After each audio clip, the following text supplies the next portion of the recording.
0953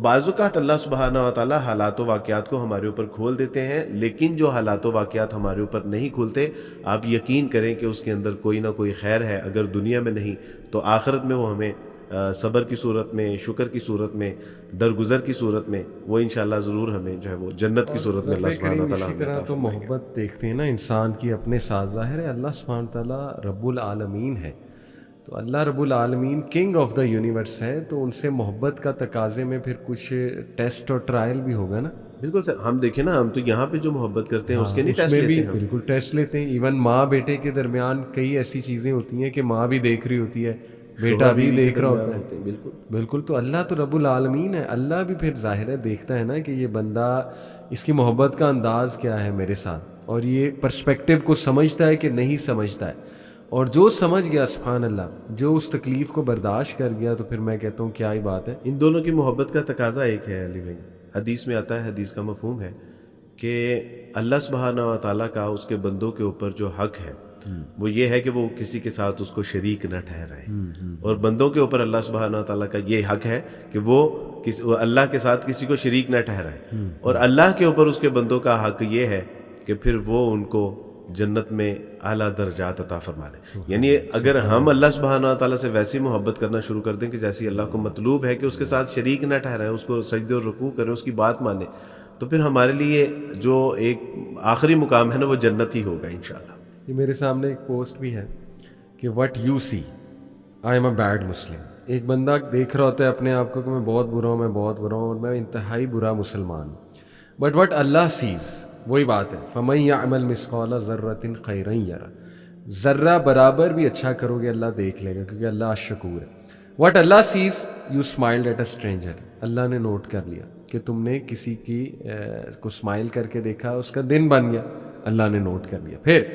you held the door open for some one, کسی کے لیے دروازہ کھولا تم نے، اللہ نے نوٹ کر لیا. اس کے بعد یو آسک فار فارگیونیس، تم نے یہ کہا کہ اللہ مجھے معاف کر دے، میں بہت گناہ گار ہوں، اللہ سبحانہ تعالیٰ نے نوٹ کر لیا. پھر تم نے کوئی نہ کوئی پتھر تھا یا جھاڑی تھی یا کچھ اور تھا، اس کو سائڈ پر کر دیا کہ کسی کو لگ نہ جائے، اللہ سبحانہ تعالیٰ نے نوٹ کر لیا. پھر تم نے کسی غم زدہ انسان کے لیے دعا کی یا اس کو چیک کیا کال کر کے کسی دوست کو کہ تم ٹھیک ہو، آر یو ڈوئنگ ویل، اللہ سبحانہ تعالیٰ نے نوٹ کر لیا. پھر تم نے نماز ادا کی یہاں تک کہ تم بہت زیادہ تھکے ہوئے تھے، اللہ سبحانہ تعالیٰ نے نوٹ کر لیا. پھر تم نے بسم اللہ کہا کھانے سے پہلے، اللہ سبحانہ تعالیٰ نے نوٹ کر لیا. اس کے بعد تم نے کسی کو کوئی چیریٹی دے دی، کوئی کوائنز دے دیے، چھوٹا سی رقم دے دی، اللہ سبحانہ تعالیٰ نے نوٹ کر لیا. اور سب سے بڑی بات کہ you are trying your best despite تکلیف، وجہ جس کے یہ تکلیف آئی ہوئی ہے، موڈ ڈاؤن ہے، ڈی موٹیویشن ہے، اس کے باوجود تم ایفرٹ کر رہے ہو، اللہ نے نوٹ کر لیا. تو دیکھیں پازیٹیوٹی ہی پازیٹیوٹی ہے، لیکن شیطان ہمیں بس یہی دکھاتا ہے کہ نہیں نہیں نہیں، تیرا گناہ، تو بدبخت ہے، تو برباد ہے، تو جو ہے نا وہ بدقسمت ہے، تیرا پچھلا گناہ آئے گا، وہ تجھے آ کے تجھ پہ حاوی ہوگا، تجھے تنگ کرے گا وغیرہ وغیرہ. سبحان اللہ. تو دیکھیں امید ہی امید ہے ہمارے. اس کی سازشوں میں سے ایک سازش ہے، جس طرح وہ بتاتا ہے نا غربت سے ڈراتا ہے، جی، اولاد کے فقر سے ڈراتا ہے، وہ اسی طرح ہمیں ہمارے گناہوں سے بھی ڈراتا ہے کہ اتنے تو گناہ کر لیے ہیں، اب کیا فائدہ ہے، یعنی اب تو کچھ نہیں ہو سکتا. اور اللہ سبحانہ و تعالیٰ فرما رہے ہیں کہ زمین کے پتے، ریت کے ذرے، پانی کے قطرے، سمندروں کی جاگ، آسمان کے ستارے، وہ اتنے بھی گناہ لے کے آ جائے گا نا تو تیرا رب پھر بھی جو ہے نا وہ، یعنی آپ اس شخص کے بارے میں تصور کیجئے کہ جس نے ساری زندگی میں کوئی ایک بھی نیکی نہیں کی ہوگی، وہ گناہ ہی گناہ کیے ہوں گے، اور لیکن دل میں اللہ سبحانہ و تعالیٰ کا خوف ہوگا، ڈر ہوگا. اللہ سبحانہ و تعالیٰ صرف اس خوف اور ڈر کی وجہ سے اس کے گناہ معاف فرما دے گی. اور اللہ سبحانہ و تعالیٰ تو بہانے تلاش کرتے ہیں، پیٹ میں درد ہو تمہارے گناہ معاف، پاؤں میں کانٹا چبھ جائے تمہارے گناہ معاف. آپ نے مسواک والی مثال دی، بائیں جیب میں ہاتھ ڈالا، پتہ چلا دائیں میں تھی، اس کے اوپر جو پریشانی ہے اس میں بھی اللہ سبحانہ و تعالیٰ گناہ معاف کر دیتے ہیں. رسول اللہ صلی اللہ علیہ وسلم کے زمانے میں کسی نے کہا کہ اللہ کے رسول، اس کو ایک فلاں شخص تھا، اس کو موت آ گئی اور کوئی بیماری نہیں تھی، تو رسول اللہ نے کہا کہ کاش اس کو کوئی بیماری آئی ہوتی، اور اللہ اس کے گناہ، اس کی تکلیف کے اوپر وہ صبر کرتا اور اللہ اس کے سارے گناہ معاف کر دیتا.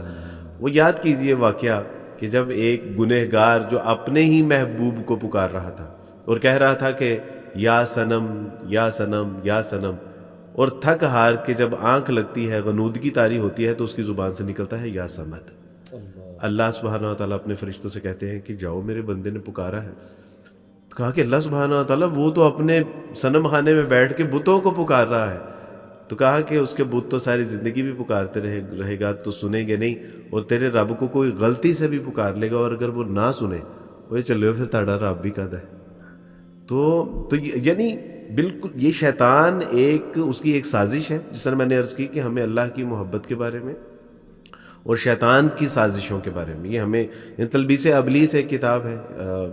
حافظ امام ابن جوزی رحمہ اللہ کی، اس کتاب میں یعنی یہ بڑی معاون ہے اس کے حوالے سے کہ وہ کس طرح ہمیں پھنساتا ہے، کس طرح نا امید کرتا ہے، کس طرح بے یقینی میں ہمیں مبتلا کر دیتا ہے۔ تو اللہ سبحانہ و تعالیٰ جو ہے نا وہ ہمیں اچھی سچی پکی توبہ کرنے کی توفیق عطا فرمائے۔ علی بھائی، ہمیں کئی اس طرح کے سوالات آتے ہیں وارث بھائی کہ جس نے کوئی غم دیکھا کسی کی فوتگی کا، جیسے کوئی اولاد فوت ہو گئی یا شوہر فوت ہو گیا، تو بہت بڑا غم ہے نو ڈاؤٹ۔